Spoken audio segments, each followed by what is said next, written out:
काय आहे नेमकं? आमचा तालुका प्रमुख आहे. गेल्या महिन्यामध्ये मी जेव्हा नांदेडला आलो होतो 30 तारखेला, तेव्हा असाच संवाद दौरा होता. त्या दौऱ्याच्या माध्यमाने कार्यकर्त्यांशी बोलत असताना आमच्या सगळ्या माहितीच आहे जाधव, तर त्या तालुका प्रमुखांनी त्यांनी स्वतःनी काही सांगितलं नाही. चर्चेमधून जे आहे ह्या तालुका प्रमुखाचं नाव आलं. संघटना कशा प्रकारे त्या ठिकाणी वाढते, काय करते त्या ठिकाणी, जिल्हा परिषद महानगरपालिकेला त्यांनी निवडणुका लढवल्या होत्या. तर अशा त्या बोलण्यातून जे आहे ते असं कळलं की बाबा जेव्हा निवडणुका लढवल्या काही मतांनी जे आहे त्याचा पराभव झाला, पण त्यांनी आपली जमीन जी आहे ती त्या ठिकाणी गहाण ठेवली. आणि अशा परिस्थितीमध्ये जे आहे कार्यकर्ता पक्ष कसा वाढेल याच्यासाठी काम करत असतो. तर त्या कार्यकर्त्याच्या मागे देखील पक्ष ठामपणे उभा आहे हे देखील त्याला सांगण्याचं काम आम्ही त्या वेळेस केलं. आणि आज माननीय मुख्य नेते उपमुख्यमंत्री एकनाथजी शिंदे साहेबांच्या माध्यमाने त्या आमच्या कार्यकर्त्याला त्याची जमीन देखील परत त्याच्या नावावरती जी आहे ते 1 महिन्यामध्ये करून जे आहे ते त्या ठिकाणी मिळालेली आहे. तर जेव्हा जेव्हा अशा गोष्टी ज्या आहेत त्या कानावरती येतात तर कार्यकर्त्याच्या मागे ठामपणे उभं राहण्याचं काम पक्ष संघटना या ठिकाणी करत असते, पक्षाला ताकद देण्यासाठी काम करत असते. पक्षाचा जो आमचा कार्यकर्ता आहे, पदाधिकारी आहे, जो गेल्या अनेक वर्ष या ठिकाणी लढतोय, त्याला कशी ताकद मिळेल, त्याला कसं बळ मिळेल याच्यासाठी जे आहे प्रत्येक वेळेस पक्ष उभा राहत असतो. फक्त कार्यकर्त्याच्या बाबतीतच नाही, बाकी जेव्हा पण महाराष्ट्रामध्ये कुठलं संकट असतं किंवा महाराष्ट्रामध्ये कुठलाही विषय असेल तर तिथे पहिले धावून जाणारे जर कोण व्यक्तिमत्व असेल तर अशोक खरात यांच्या जीवनावर एक चित्रपट होतोय, त्याच्यामध्ये रुपाली चाकणकर यांची भूमिका जी आहे त्याच्यावर काय बोलतो? राष्ट्रवादीतील विरोध होतोय, त्याला जो महामंडळ दिला जातो ते देऊ नका असं पत्र कोणाला? आनंद परांजपे. कोण बोललं?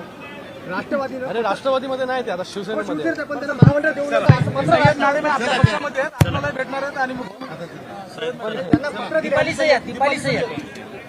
मला माहिती नाही. खूप महत्वाच्या गोष्टी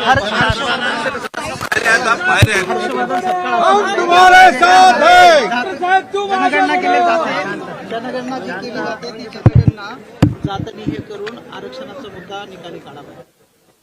बघा, कालच कोर्टाचा देखील निर्णय आला. जे SIR ची प्रक्रिया सुरू आहे ही पूर्णपणे व्हॅलिड प्रक्रिया आहे. याच्यामध्ये जे बोगस मतदार आहे त्या बोगस मतदारांना डिलीट करण्याचं काम या ठिकाणी आहे. आणि सरकारने कधीच जात जनगणना याला विरोध कधी केलेला नाही आहे. जात जनगणना जी आहे त्याची देखील प्रक्रिया जी आहे सरकारने सुरू केलेली आहे. बघा, सगळ्यांनी आपापल्या परीने या सगळ्या गोष्टी करायला घेतलेल्या आहेत. जे संकट देशावरती आहे, फक्त आपल्याच देशावरती नाही आहे, पूर्ण जगावरती आहे. आणि त्या प्रत्येक जणाचं योगदान त्याच्यामध्ये महत्वाचं आहे. बघा, माझ्या कार्यक्रमामध्ये 5 आमदार आहेत, 2 खासदार आहेत, 1 मंत्री आहेत. आता बाकी मी गाडी जर एकटा मी गाडी चालवली तर बाकी लोक चालत तर येणार नाही, तर त्यांच्यासाठी तर गाड्या लागणारच आहे. अरे बघा, मला वाटतं ज्या काही गोष्टी करायच्या आहेत त्या गोष्टी ज्या आहेत त्या आम्ही बरोबर करतोय. विरोधकांना दुसरं काही काम जे आहे ते उरलेलं नाहीये.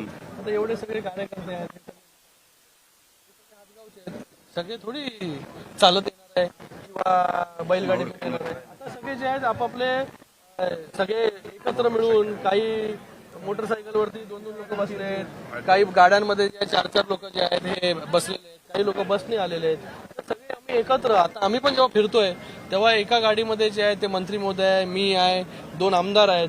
तर इथे देखील कोण एका इंडिव्हिज्युअल गाडीमध्ये, मी माझ्या गाडीमध्ये मंत्री, त्यांच्या गाडीमध्ये आमदार, त्यांच्या गाडीमध्ये, असं नाहीये. सगळे जे आहेत, आज एवढा मोठा पक्ष आहे, जेव्हा हा पक्ष एक मिटिंग घेतो तेव्हा जे आहे त्या पक्षामध्ये जे आहे ते कार्यकर्ते जेवढे आहेत, आता आमचे ज्या काही प्रमाणामध्ये, मी माझी सिक्युरिटी स्वतः कमी केलेली आहे. माझ्याबरोबर 4-5 तासाची एकच गाडी माझ्याबरोबर स्वतःबरोबर असते, जी आवश्यकता आहे फक्त सिक्युरिटीसाठी.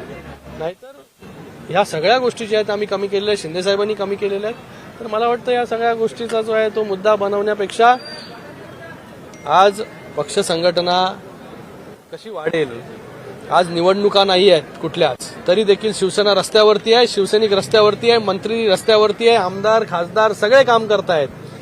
हे जे आहेत विरोधकांना बघवत नाहीये. किनवटला तुमच्याच लोकांना डिझेलचा फटका बसला असं कळलं. काही लोक येतात काही लोक येतात